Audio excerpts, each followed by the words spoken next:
that combined with the other things that are happening with whitetail, other diseases, the future isn't looking real good for the whitetail.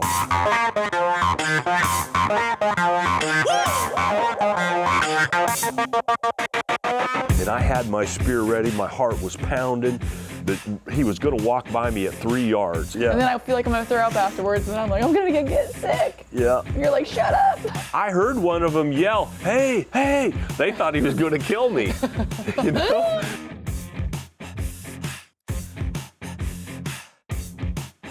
Okay guys, welcome back. You've asked multiple times, we want more of Sydnie and Tim talking, podcasting, telling stories, and Jack's over here behind the camera dropping stuff. And we got little Jack with us this time. He's not gonna last long. No, he's a little nervous about having to sit up on top of this thing, but he always wants to be part of the show, so here he is, he gets his chance. Yeah, he's shaking because he's like, what the heck? This is weird. I don't sit up here usually, but we're excited. Last time we filmed the podcast was mid-July. It came out in August, and it is now October. Yeah. So we really loved the feedback, all the comments. It was great to see that everybody enjoyed this because we weren't quite sure. Dad's very skeptical sometimes. I'm like, hey, let's do a podcast because he just wants to hunt and talk. But the overwhelming views and the comments were really great, and so we're like, hey, let's just keep this thing going. Yeah, that's great. We have some new guests coming in the future that's going to be really exciting and fun, and some of them are pretty controversial, so it'll be some hot topics to talk about, and I'm excited about it. I'm excited about Sydnie's new YouTube numbers, that she's reached 1 million followers, which is really exciting. It took me probably 15 years to get to 1 million followers, and I think she did it in a couple years, so that's pretty impressive. Thanks, Dad. Yeah. So what? And I always tell Sydnie, you know, she likes to compare her numbers to mine, and I remind her that it has nothing to do with her blonde hair and big boobs, but it's just because she's such an amazing hunter, and I'm really proud of her. You're an idiot. I knew that was coming. He said that one other time, and we were at a Ducks Unlimited shoot with people we've never met before, and you know, sometimes you're just gonna feel it. You gotta feel the area, what you can talk about, what you can say, and he likes to be a jokester, as you can tell. And so you always got to see who you're around, who's going to take it well. And he said that joke, and everybody at the dinner table just didn't say anything. I wanted to die. Well, that's how we gauge who we go back with, you know. If they don't have a good sense of humor, then, you know, it's not all about hunting. I think Dr. Karen and Dr. Mike and Matt were all laughing, but I don't even, and Chuck enjoyed it, but well, anyways, we're going to be doing more of these podcasts, and if you want to see any certain guest, let us know. Drop it in the comments. Like he said, we're going to get some controversy in here.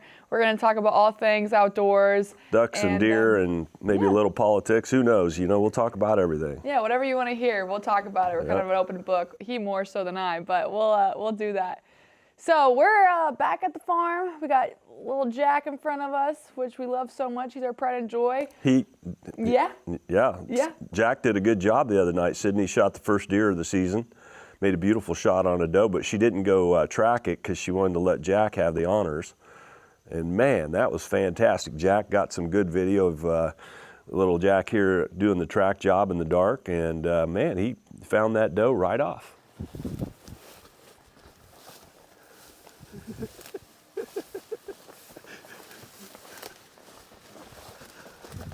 Where's it at, Jack? Where's it at? Where's it at, Jack? Where's it at, Jack? Where's it at, Jack? Where's it at, Jack? Get it, Jack? Did he find it? He found it! He got it!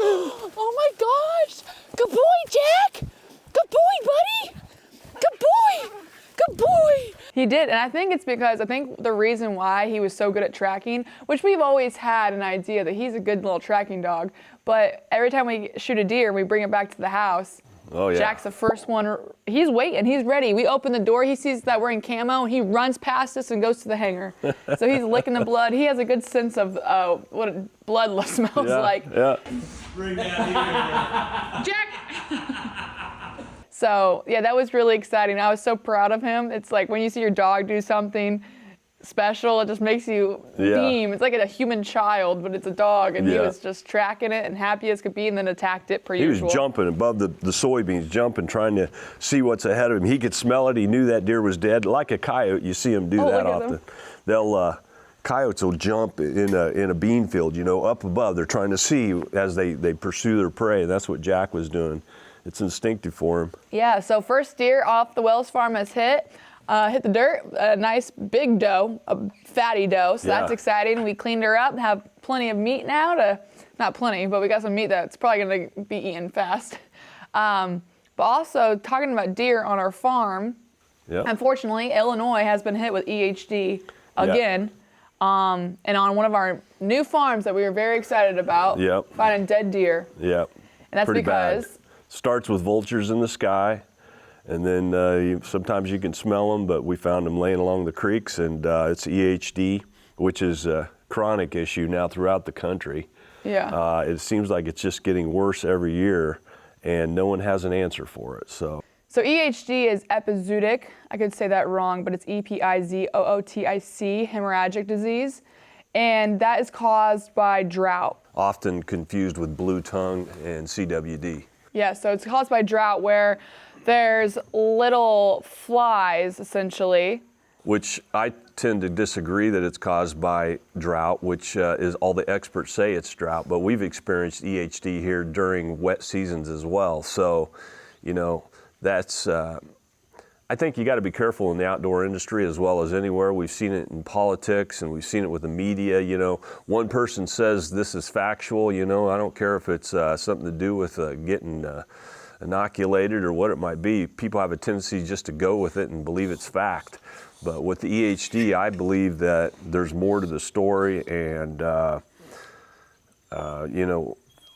be open-minded and use your common sense, because I don't believe that it's everything that we've been told. And unfortunately, I don't have the answer either. I wish I did, but it's a bad deal. And that combined with the other things that are happening with whitetail, other diseases, the future isn't looking real good for the whitetail. So, when you're investing in real estate or you're planning the next 20 years of your life, if the whitetail is in that decision-making, process, you better consider what's going on with disease and death with the whitetail herd. So why is it so so much controversy around it? I think it's mainly because we don't have the pure facts, and we don't have a cure. But people believe, so that's where politics come in. People say it's from the flies, that all the deer congregate to the one little area of water. Well, not necessarily. I mean, the fly, the midge that hatches out of the mud flat, bites the deer on the nose or on his velvet antler or in their belly, and the big bucks have more exposed soft tissue, which will, be more exposed to the midges to bite, so they die easier. We lose our big bucks, the ones we want the most. But at any rate, the disease the midges will hatch out, but they may fly a long ways and bite your deer somewhere else. Now, what happens when the deer gets bit? His fever rises, and he gets this extreme heat, which he goes to water, and that's why we find them all dead floating in the water or up on the banks near a creek. And that's a pure sign right there that they've got EHD. And there's other theories because we're seeing so much of it now, more so than when I was a kid, but I did see it when I was younger, not knowing what I was looking at. But now it's more drastic, it seems. They say that a lot of it's coming from cattle herds that are immune to it, but yet they carry disease. And so they brought cattle out of Mexico and South Texas up into the Central America, where the new disease, the new breed of EHD is more, our deer aren't immune to it. So they die from it, and they die in massive numbers. It's as far reaching as Wyoming and Montana, and is down in Oklahoma. So it's a really bad situation, and that combined with CWD and just the effects of our environment most recently. It's a broad reaching thing, and the reason why it's so controversial is because, we have biologists telling us, okay, there's the CWD deer just showed up. Let's shoot everything within a 10-mile square radius around that animal and totally kill everything out. And I believe that's ludicrous. We're told that, and then, look at the pheasants, look at the other birds. Our songbirds, the Audubon Society has announced that, hey, the birds are vanishing, the songbirds and so forth. So there's a lot of things happening in our world, including global warming. What causes these things? A lot of people want to blame man for global warming, while there's other us that are skeptical about whether that's really the case. So, like the pheasants that are gone, and the turkeys that, are struggling in certain areas. There's new pesticides now. As I sit here on the porch and I look out across my cornfield, when I was 20 years old, 25 years old, that cornfield would be, spotted with foxtail and a few cockburrs, and there might be a horseweed growing here and there.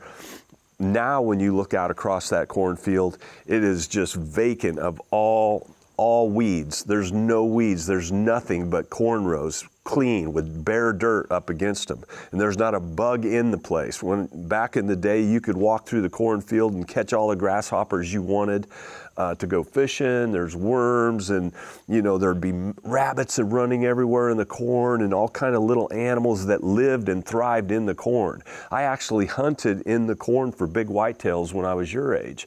I would walk down the rows. I'd stick my head in the row and look down through the foxtail, look both ways, and come back and walk the next row. And I killed a lot of deer doing that. Now, the deer don't like that. They don't gravitate to the cornfields. There's no habitat there. Man has manipulated our environment to the point now that I feel, even though I'm a farmer, that we have destroyed a huge part of the ecosystem by killing every specimen that lives in that cornfield, but the corn stalk itself. And so,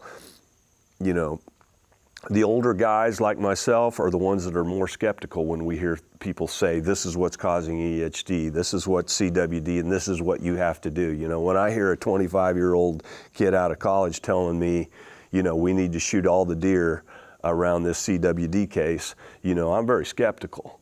I mean, when I watch television now and I see what the media tells me, and I realize that I'm being lied to, I become skeptical. And so, use common sense and be open-minded, but at the same time, have to be pessimistic about what you hear.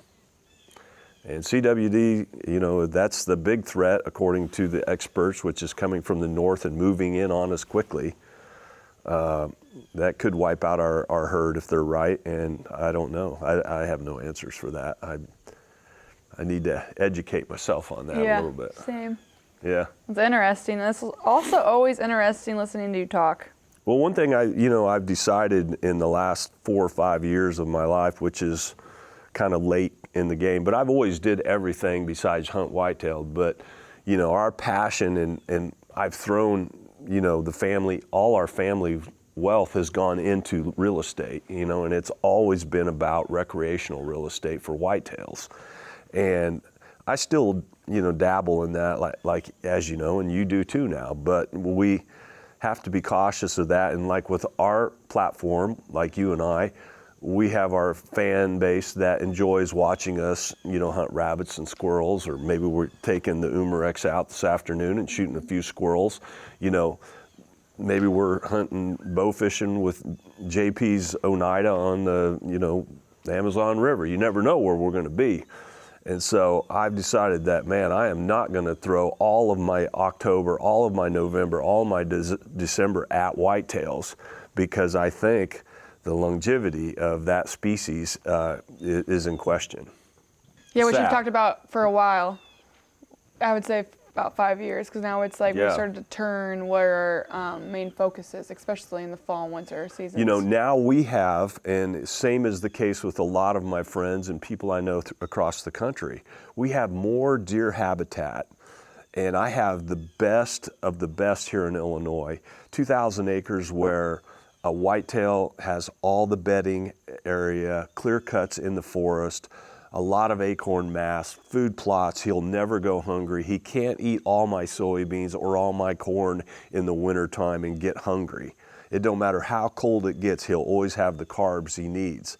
You know, we have high deer density, good to buck to doe ratio, but we have less big mature bucks now than we had 20 years ago. And that was before I had any of these things, just a few hundred acres, and that's what we had, you know. But there were big bucks, mature ones running everywhere.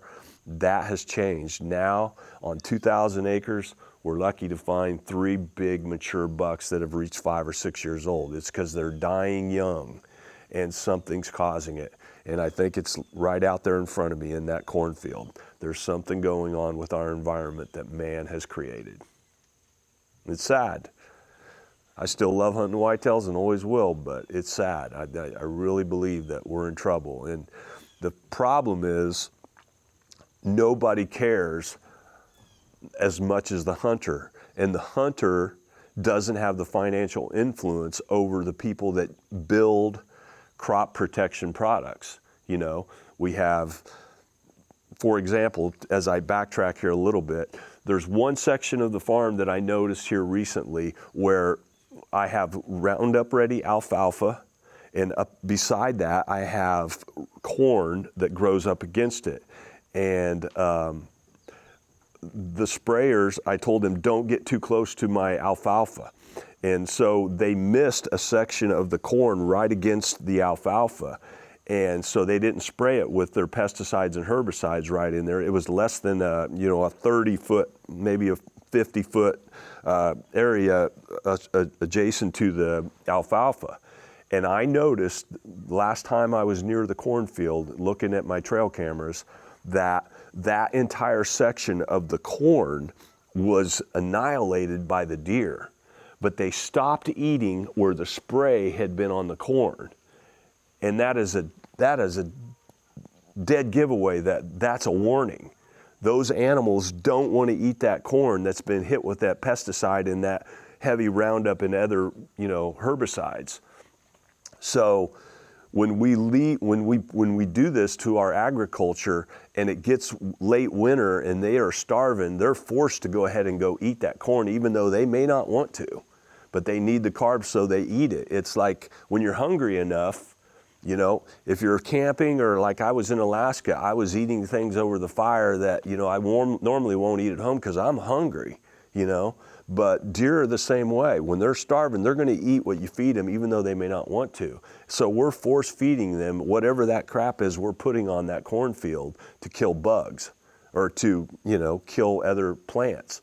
And I think ultimately we have really damaged the ecosystem, not only the deer, but all the other creatures that once thrived in our agriculture environment, like pheasants and quail and rabbits and voles and snakes. And, you can't drive in the fall here in Fulton County, Illinois, in September, when I was 25 years old, you could not drive 7 miles down a gravel road without seeing 2 or 3 snakes crossing the road in the fall, because that was their time to go out on the gravel, get warm, and move on, or migrating to where they're going to spend their winter. Now it's the talk of the family around I saw a black snake the other day. It's just, we are destroying this earth. And the bad part of this whole conversation is I don't have the answer, and because the answer requires a financial strength, and hunters as a whole, we can't compete with the ag chem companies that are destroying our world. And these agriculture chemicals that the farmers put on the fields, that's not the farmer's fault. He puts on there whatever they sell him. By law, they're supposed to look at the chemicals and test them, make sure they're not breaking the turkey's eggs, that when she eats a bug and swallows it, it doesn't make her egg infertile, or it doesn't make it crack, or it doesn't make that whitetail get sick when he's 4 years old and just die because he's got so much chemical buildup by that time. They don't care. That's my opinion, but these chemical companies don't care. And if they do care enough and they find out that their billion-dollar chemical is hurting our wildlife, I promise you that these folks aren't going to run and tell the feds or tell the farmer that, oh, by the way, this is going to kill all your quail in your field. They're not going to do that. They want the almighty buck. And so that's the dilemma that we're in, according to me. And, you know, Pioneer, don't sue me tomorrow, but that's just my opinion, and I may be wrong, but I've been around. Yep. It's deep. It's sad. It's really sad. It just makes me think, well, it makes me think about when I hunt now. Jack just got into our solo stove. He's gonna be trapped in there. But this just makes me think about my hunt last night is when where I was hunting, we call it Clint Stand, and we are butt up to the right are the beans, to the left is alfalfa. Right. Well, they were right on the edge of the corn, but they weren't going in the corn. Sure. So I don't know if that's even a spot as well, but. No, you never know. You know, what this applies most to the places where agriculture's heavy, Iowa, Indiana, Illinois, Ohio. Now, when you go down into Oklahoma, northern Texas, or portions of Kansas, it's still pristine. You know, the vast forests of rolling oak and grasslands and the sandhills of Kansas. These different locations are less, you know, have less human intrusion. So that gives us hope in knowing that, you know, we may not always have the best whitetail hunting here in Illinois, but we'll always have a place to travel and hunt whitetails. And that's the golden part of the whole conversation, that, you know, agrochemicals and whatever's happening to our environment here in the farming states may not be happening out there. Yes, so that's a really good point. I'm curious to see like the percentage of the diseases even happening in those southern states comparatively to the Midwest. Well, you know, the EHD disease is probably not related to agriculture because it's a midge, if that information is true, is a midge. But the reason why we're losing our whitetails at early age, and they don't seem to be making it to 5 and 6 years old like they used to, that's the mystery. And so that mystery hasn't even been tapped into, or no one's looking into it as far as I know. And I believe that because, you know, they're dying young, there's something that's killing them young, and what's new that hasn't been around before. And so that's my answer to it, because not only do I see the deer go away, but all the other creatures that used to live near the corn, they're gone too. Something to do with that cornfield out there, and I don't think it's children of the corn. that shows it's something much worse, actually. Well, on a brighter note, there is nuts in the trees that are natural. Yep, and the acorn mast is heavy this year. And they're the squirrels are going crazy. Yeah. We had, you know, the leaves are still on the trees, so the squirrels can't quite see us in the tree stand yet, so they're getting nice and close. Yeah. Near our heads. And on another note, this is a completely different topic, but we're excited because we have our new Umarex gun that we love. It's called the Complete, and it's powered by NCR. Yeah, it's pretty cool. Now, the reason why this gun's so special, they came up with a nitrogen tank now, and we're talking a gun that's shooting almost 1,000 feet per second and deadly accurate. So this no longer, with all modern pellet guns now, you got to pump them up, you know, and then if you're on a trip, that becomes a hassle. So with this gun, now they went back to the old CO2, but only a big nitro tank, all right? So look at this. And this is how simple these guys are. You just screw it in here like this. And I love pellet guns, and Sydnie loves pellet gun hunting for squirrels and stuff. So this is revolutionizing the way we hunt. Yeah, so it locks in like that. I mean, she's ready to go. Just like that quick. Oh, Jack. Come here, buddy. Come on. What is that, Jack? What are we shooting at? Yeah. Oh, yeah. Hey. We're getting a squirrel. Go get him. Go find him. Go get that squirrel. Go find him. All right. Go get it. Jack's he's a Umarex fan too. But anyway, it's a pretty cool little invention. The thing with it too, you didn't even talk about how many little pellets can go in it. Yeah, they have a clip that goes right in there, so you just cock it back, it reloads, and you're ready to go. It's pretty simple. 10 rounds right here. Yep. And it's very inexpensive gun. Yeah. And I can group them in a thumbnail at 20 yards pretty routinely. It's got a You want to safety. shoot an Umarex pellet with it because they're made to be more accurate with an Umarex gun. Yeah, we have the Brimstone. I love this saying. The Umarex air guns Brimstone shoots like heaven, hits like hell. Air gun pellets. Yep. So I shot a squirrel last year, but not with this gun because this gun didn't come out. I think it was the Surge Max Elite. That only holds one pellet at a time. Smoked the squirrel right in the head, and he fell right out of the tree. Oh, he's dead. Yeah! They have to finish him off, yeah! He had a nut in his mouth. Umarex Surge Max Elite did it again on a beautiful squirrel. But these are a heavy hit. This isn't they're different sizes, depending on the pellet gun, but yeah. Yeah, that's the 20. These ones are 30 cal. That's a 30 cal. So this isn't what it is, but I just wanted to show you where they come in. Yeah, yeah. But Umarex, they have a wide variety of guns. We love our little pellet guns just because we love to shoot squirrels and rabbits and all the fun sorts. But they also have different guns that you can shoot at hogs or deer. Honestly, they have everything. They come out with so many cool inventions, and they're always coming up with something new. They're ahead of the game. They got the hammer. They got all the guns out there if you want to hunt big game animals. And there's a lot of states now making it legal and to use pellet guns, and so it's a pretty good deal. They came out a couple years ago and shot red stags with my dad on his preserve, and it was pretty cool how quick they put them big animals down. It's like the hammer is sending a slug like the size of a 20 gauge. I mean, it knocks them down just with a pellet gun. Yeah, I mean, it's awesome. So check out Umarex air guns. Check out the new invention of the Complete, which is a huge thing. Everybody's talking about it. And like you said, it's very affordable. And take your boy or girl out squirrel hunting with it. Yep. 10 rounds, which is pretty nice. So talking about squirrels, I got my first trail cam picture the other day of a bobcat in my food plot with a dang squirrel in his mouth. So Illinois reintroduced the bobcat throughout Illinois, I don't know, it's probably been 15 years ago, and now they're everywhere. I catch them in my traps like crazy and see them from the tree stand. They only give you one tag a year, but they're definitely... It's a lottery, though. Yeah.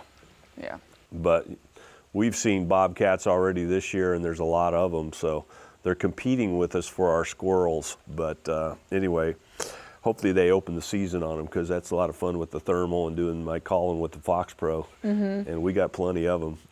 Well, I'm excited because I'm bringing my Complete down to Georgia, because I'm in Georgia a lot too, and I want to go shoot some gray squirrels. We don't have those up in Illinois, so. No, we have a few, but not many. We don't really see much. But down there, they're plentiful, and I'm like, all right, I don't know a lot of people that squirrel hunt down there, but I'm going. That's crazy. Yeah, I'm excited about it, so that's what I'm gonna do. So if anybody has any good squirrel recipes, send them below, because I'm going to be trying different things. Maybe like a squirrel soup or something. I don't know. Squirrel soup's good, but you can't beat fried squirrel. I like to fry my squirrels, as you know. Yep. Cover them in flour. You just season them really well. Fry them quick in the pan so they make a nice brown, crunchy topping around the whole squirrel part. Take it out, put it in a pan, cover, put a lid over it, add a little water in there, throw it in the oven for an hour and bake it at 375. And then take the lid off, let it rebrown, and then serve. And man, that's the way you cook your squirrels and rabbits as well. That's probably my favorite food, squirrel meat. Yeah. Well, I'm excited about that. We also have been already traveling like crazy. September was a lot of fun. My dad and I, we were both gone, separate places across the world. You were in Alaska. No, you were in Canada. Then on to Alaska. We went to Alaska. Yeah. We are the bad news bears of elk hunting, though, aren't we? Yeah, we're pretty bad, sounds like. I think we have like a bad luck hat on. I don't know what's going on, but I went to Colorado. Everybody probably is going to laugh. You're like, yeah, we know you went to Colorado. You talked about it 100 times before you even got there. But I've never killed an elk. We've been on 4 different elk hunts, public land. I decided to go hunt with my buddy on his private land, JB. He's awesome, great guy. They invited me down to come. I'm like, I'm not gonna be picky. I want to just, let's get into them. It's hard, I was picky. I got picky. You passed up 4 bulls and then. No, I passed up 2. 2 bulls. Okay. I will say though, we were planning on being there for 8 days. You know how it is elk hunting, whether it's private or public. I give it, private, you see more bulls. That's just how it is. But public, man, my friends at public hunt every day, I have a lot of credit, or every year, a lot of credit to you because you guys are working your balls off, just hiking and not even hearing anything or hearing one bull and getting them, Public land, it's hard. You can't be picky. Yep. You're just there to have fun and work your butt off just to see that one bull. That's right. I killed my first bull on private land. Matter of fact, I've killed most of my bulls on private land. But what you say is right. I mean, you work hard, you cover a lot of miles. And for example, my first bull was opening day of Colorado season. And I was near Durango, up above, I can't think of that lake, Lemon Reservoir. So I was way above Lemon Reservoir, and it was just getting light. And I'd been scouting for 3 days prior to going, and there was a lot of elk sign, a few bulls I could see from the roads and stuff. But the night before and that morning, there were truck traffic up on the mountain trail roads. You could hear people bugling in the dark. And I mean, it had to just literally scare the dickens out of those elk, And I'll never forget, though, this was my first bull I ever killed. It was just getting light enough to shoot. When I looked up the mountain, and it must have been 400 or 500 yards above me, I seen this bull, and he's running down the mountain, scared to death, obviously, because of the wave of public hunting pressure that was coming in on him. He was hightailing it out of there to get out of the place, And I'm looking up the mountain, and by golly, he's running down the mountain towards me. Well, the longer I watched and the quicker he was getting there, I realized this bull is running on the trail I'm standing on. And it was a trail coming down the mountain, and he's following it, and I'm standing right on it. By the time I could get my arrow out of the quiver, get it knocked, and take about 4 steps off the trail, it was time to come to full draw, and that bull ran by me at about 5 yards, and I double lunged him when he ran by. Now, that's not your typical beautiful elk experience, but that was my first bull elk. And all the hunts after that, I probably shot 7 or 8 bulls on public. It was always some unique situation that I had to develop for myself to get away from hunters or find the bulls that are hiding from hunters. And to this day, it's even worse. Yeah. Back in the day, you could go a couple miles in and kill bulls that were hiding in some remote canyon, or you could catch them in little secluded woodlots that the hunters hadn't found. But now the elk hunting pressure on public land is just overwhelming these animals. So, unless you're willing to give it 5 to 7 miles or, put a camp up somewhere, you're just not going to hear the bulls bugle. It's going to be rough. How about when we were in Idaho? We were so excited. We both drew an Idaho tag. No, I did. You didn't. I drew an Idaho tag, public land. We're going with our friends, where you go every year. Yep. And obviously we didn't see anything. We saw one bull, remember? No. Yeah, that's what I said. The one bull we saw, remember somebody shot him? So the one bull we saw, he's walking down the mountain. We're watching with a spotting scope. He's walking down the meadow. He's coming through the meadow, and all of a sudden he jumps, runs around, and falls over dead because some dude shot him. And that was the only bull we seen the whole trip. And we hiked our butts off. Yeah. I lost so much weight. I was like, I'm feeling good. It was brutal. It was crazy. I like the story that you told me, because you said, okay, when we go to public land, we just knock on doors, or it doesn't hurt to ask. You always say it never hurts to ask people. Yeah.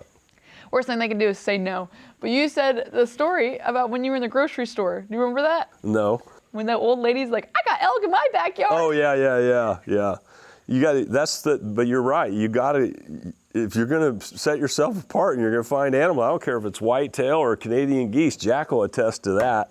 He's our duck hunter. You got to knock on doors. You got to bring it anywhere. If you're at the bar, weasel cock your way into a situation to get a chance to hunt. And that's the only way I ever found big animals my whole life, up until I got to where I am now, you know, I had some kind of swindle cock idea. Wait, Jack, come over here really quick. I have Jack has a story, because he's going, every time I'm out of town, we have a pretty good relationship. Come over here. I want to tell a story. I want to tell you, we always have a good like relationship. I'll pick it up, I'll be good here. Okay, where I'm like, I'm out of town for a week, do whatever you want, just get your work done. He's like, woo!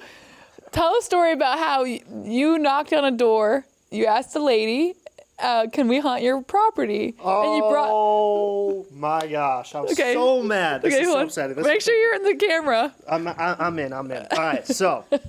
I think this was hilarious. It was opening weekend. And it was opening teal season, and goose opens on the same day, September 1st. So we were scouting Thursday, Friday for ducks and geese, found a field full of geese on Friday. So we go and knock on this lady's door, and she's like, okay, that's fine, but how about $20 a person? Because it was going to be 5 of us. She wanted $100. I was like, okay, I'm going to go run to the bank. I'll go get cash for you. So I run to the bank, go get cash, and then I go get cookies for her, get her some honey, and my buddy gets her something else. I forget what he got her, but we hunt teal Saturday, and then we go to hunt the field Sunday, and of course we pull up, and there's a trailer there, and there's headlights. So we're like, come on, like what is going on? There's people here. And we start talking to these kids, and we asked them, we're like, how'd you get the permission? They're like, oh, we just looked up the owner's name on white pages and called the phone number, and the guy said we could hunt it. Husband said yes. Oh, no. And we had to pay $100 for cookies and honey. And they, I guess, never communicated to each other that we were going to be hunting. So did y'all hunt together? We hunted together, and... There's like, what, 15 of There's you? like 12 of us, 13 of them. No wind. I bet the first 2 geese that came in were shocked. Oh, the first geese that came in, we shot at, and they still landed. And they were in shock. They're like, what's going on? It's hunting season. Yeah, that's funny, man. Awful. And you know, that's a lot like what happened to me this year. I was in Alaska this spring hunting grizzly bears, and just by chance one afternoon, I took I was midday. I was just in a little village near Copper Basin, and I went into this little cafe where most impressive about that cafe, my breakfast was like $40 for 2 eggs and bacon. But where was this? In Copper Basin, Alaska. You know, but anyhow, I was sitting there, and this cop came in, and I got to talking to him, and by golly, come to find out, he loved to hunt, and I talked to James, and James says he was telling me all about all the good hunting he has, and right out of the blue, he offered me a hunt with his son, and I called his son, and I went up there moose hunting this year, and man, did it turn out amazing. There were moose everywhere, and we had a blast together. And my whole life, I've wanted to hunt moose with a spear. And Alaska, fortunately, is one of the last great places where they let men be men and hunt with primitive weapons. And so there were other places that I could hunt moose, but they were, you know, $30,000, $25,000, $20,000, and their odds of success, even with bow hunters and rifle hunters, is about 50%, which makes my spear hunting probability even exponentially worse. So, but 2%, anyway, maybe. yeah. So James's son John invited me, and I came up and met him in Alaska this year, and right out of the gate, first day out of the gate, we called a bull moose in, and it was a thrilling experience. I was standing in a little bit of a brush just on the edge of the river, and there's a trail above the river that comes down along the edge of the top of the river, and I started calling, and the bull was answering, and next thing I knew, I could look up the trail, and sure enough, here comes a bull. He wasn't a big bull, but I didn't care. I mean, this was any bull unit. There was no restrictions, and if I could spear one, I'm going to do it. And by golly, that moose came by, and right at the last minute, it veered off. And I had my spear ready. My heart was pounding, but he was going to walk by me at 3 yards, but he veered off at the last section and started going behind brush, so I couldn't throw. And by the time he popped out, he was about 17, 18 yards. I made my best throw I could. It was uphill. It just caught a little bit of grass as the spear was heading his way. It just grazed his belly. But that was first day, and I finally got to throw my spear at a moose. To make a long story short, then obviously we found more moose, and on my last day that I hunted was the day that I killed my moose with the spear. So we got on the edge of this river, and you always hunt where we were at. You hunt close to the rivers because you're talking about a giant animal that you have to. A hind quarter is 125 pounds, and it's marshy and nasty. So if you kill one a mile from the river, it's brutal getting them out. So we try to hunt along the river, and the moose like it along the river because there's a lot of forage there. So anyway, the last day I called, and this bull answered, and I got set up on a trail and got the wind right, and just hoped that bull would come down that trail when he came to the call. And by golly, I looked up, and here he come, man. His rack was going side to side, and he was grunting every step. He came in.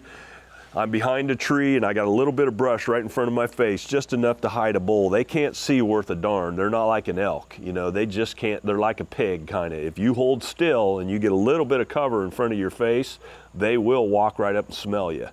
But the bull's coming. He's real aggressive. He's swinging. He's grunting. And he gets right to me about 6 yards. He's behind the brush. All I need is to just continue down that trail, and I'm going to kill him at 3 yards right in front of my spear. But he stops, and when he does, he kind of puts his head, he looks around, and I think he caught my wind a little. The wind was heaving a little, and it infuriated him or something, because he turned and looked at the tree I was behind and came in and just started smashing his antlers into the tree. He was raking and all that, and my heart was just, it was, man, I was amped up to the max. It was so exciting.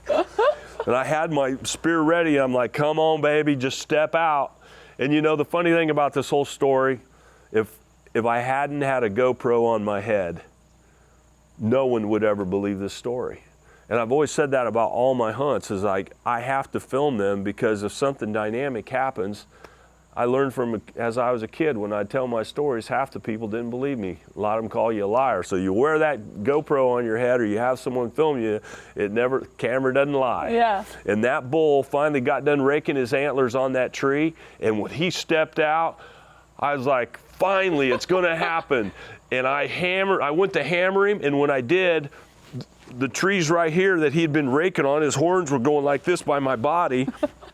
He had pushed some brush in front of me, and I didn't see a limb right here. And when I threw, I got like a half a throw. My arm hit this thing, and the spear went sheer, thunk, and hit him right in the shoulder and fell on the ground.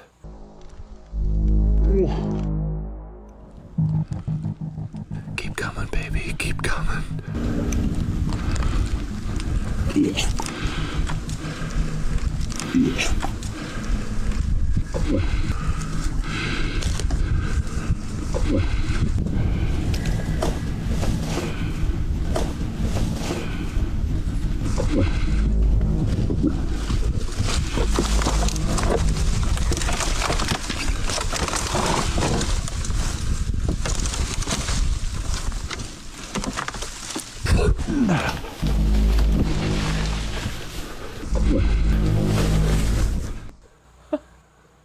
To my amazement, the bull, instead of running, whirls around like he's going to attack. Well, remember, the bull was only 3 yards in front of me. I reached down and picked up the spear again and raised it back up, and the bull's squaring up to me now. He's got his head, he's turning it sideways like, I'm going into gore mode. Well, when I raised it back, he kind of raised his head up and looked at me, and I just punched him right there, boom, right through the heart.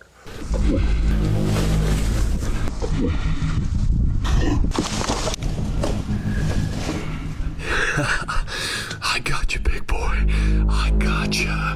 Yeah, I got you. And he ran down the trail about 35 yards and fell over. And that was exciting. You had one of the guys with you too. Was he freaking out? Yeah, they were freaking out when they were in the boat down below me, and they were just waiting to hear. Well, they could see with their binoculars, just watching the dang moose running up, and they actually, when the moose jumped, when I speared the moose the first time, and he jumped, and he turned back around, I heard one of them yell, "Hey, hey!" They thought he was going to kill me, And that's when I speared him again, and he ran off. But one incident before I killed that bull, though, I had a world-class bull. Well, if anything's world-class with a spear. I believe I'm the first white guy to ever spear a moose in Alaska, and definitely the first to do it on video. But another bull that we called down a trail, he was coming the same way. I was set, and he came to within 6 yards. His giant bull, and his head was going side to side. And he was just coming perfectly down. I was in good cover. Well, John, was my friend who was down the trail probably 100 yards, was watching, and for some reason he thought the bull had already walked past me from his perspective, Yeah.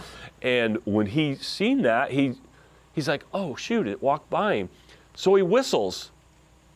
So the bull is in full mode coming.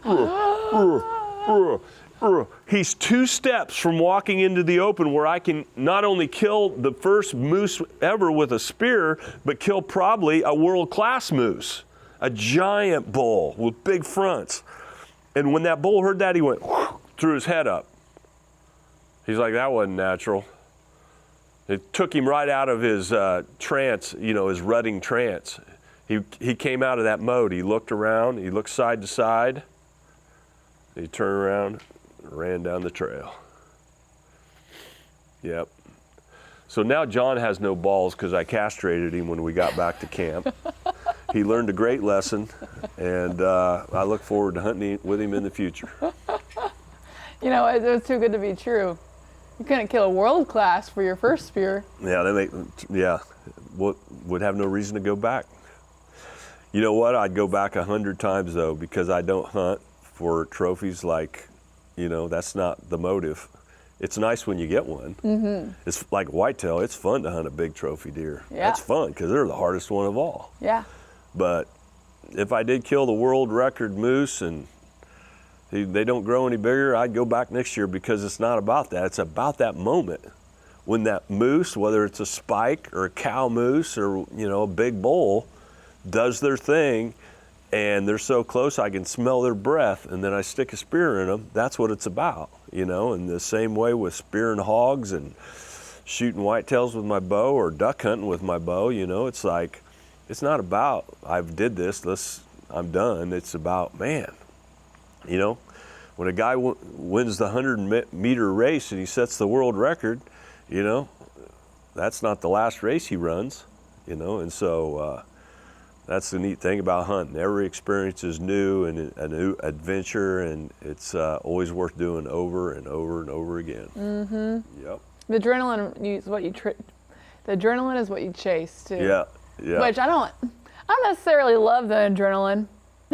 Yeah, the adrenaline is a bad thing. It makes you do things you wish you wouldn't have done. I think it's like a fight or flight mode too. That's adrenaline where you're like, yeah. And then I feel like I'm gonna throw up afterwards, and then I'm like, I'm gonna get sick. Yeah. And you're like, shut up. Hyperventilate. Yep. Yeah. I would like to do that next year, but not with a spear, probably with a bow. Yeah, I want you to go with me. Everybody needs to experience it once in their lifetime, to see a 2,000-pound animal coming through the brush at them, maybe 1,500-pound animal. But anyway, big giant bull coming through the brush. It's very intimidating. One-on-one, they're an easy animal to kill. They're not really smart. It's all about finding one in the wild. And, success rates in the area where their moose density is high is really high, the success rate. But, it's like anything. It's fun to experience it for once and see these beautiful beasts in the wild and hunt them. They make scrapes. They make rubs.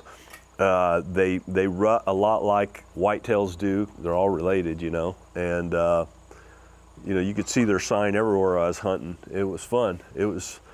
But spearing one made it that much better. See, that would be so cool to experience. I was supposed to go on that hunt with him originally. I was gonna film him, which Yeah. you got good GoPro footage, which is all you need. But I was gonna film him, but then I got the opportunity to go chase elk, which I really wanted to. And Yeah. you know, sometimes it's like I've never killed an elk, so Yeah. Man, we had some good ribs in camp, and it was great. So, looking forward to going back already. yeah. And my elk hunt, we're gonna have that episode come out next week, so this is gonna be out the week Yep. before. You're off to London now. I'm going to this is weird. I've never done this before, but I need it. You know, in hindsight, I need to sit back, relax. Broaden your horizon a little Yeah, bit. I'm going to London and Scotland, and that's not to hunt, which is crazy. This is the first big trip I've ever been on that I've never done anything. I've never done any outdoor activity. Yeah. I'm not going to do any outdoor activity. Sure. So this is different, but it's going to be relaxing. We'll be gone for a week, Yep. which is a good time. It's hot still in Illinois, Yep. and nothing really crazy is happening, but Hopefully I can kill Big Louie before you get back and do it yourself. yeah, we'll see. So we have a deer this year that is as a giant of a deer as we've ever seen on video or on trail camera. We picked him up on the stealth camera, and he's close to 200 inches one way or the other, or less or more, but he's a giant. And we'll share that photo with you guys, but man, that's exciting having one deer at least that we can hopefully hunt. He lives on the neighbor's property, but he crisscrosses once in a while, and we're hoping that we can lure him in and put an arrow through him. So Yeah, we have one. These are our two biggest, probably. We have three. We have three this year that we're like pretty excited about. Like we said, it's kind of been a tough year, fortunately. But the three that we're excited about, one of them we're kind of going back and forth. yeah, we're not sure if we want to give him one more year. That's kind of a brave move when you've got a 5-year-old deer and you're willing to let him get 6. And we But only have like, you know, that's what it's all about. we don't have a lot of property there either. Yeah, so But we've got, you know, you always got that strange buck that may show up come rut or come the end of the year when he's looking for food. So, you know, whitetail hunting's a fantastic sport, and I can't wait to maybe hopefully shoot another big buck this year and hopefully do it before Sydnie does. well, What if I do it? Well, Jack, you're welcome to shoot all the does you want, man. We Go got Patrol! Yep. well, we got an exciting year ahead of us. We're gonna do a lot of waterfowl hunting, a lot of deer hunting, and Yep. kind of enjoy it. Maybe slow down a little bit and relax and enjoy time at the lodge with our family. But I still got to try to kill an elk. Have not yet done that yet. That'll but come. It'll come. There's always next year. Yeah, and the year after that. Yep, Hopefully yep. the year after that. But All you guys out there that are hanging tree stands or already started your hunt, we wish you the best, man. I hope you get a big buck this year.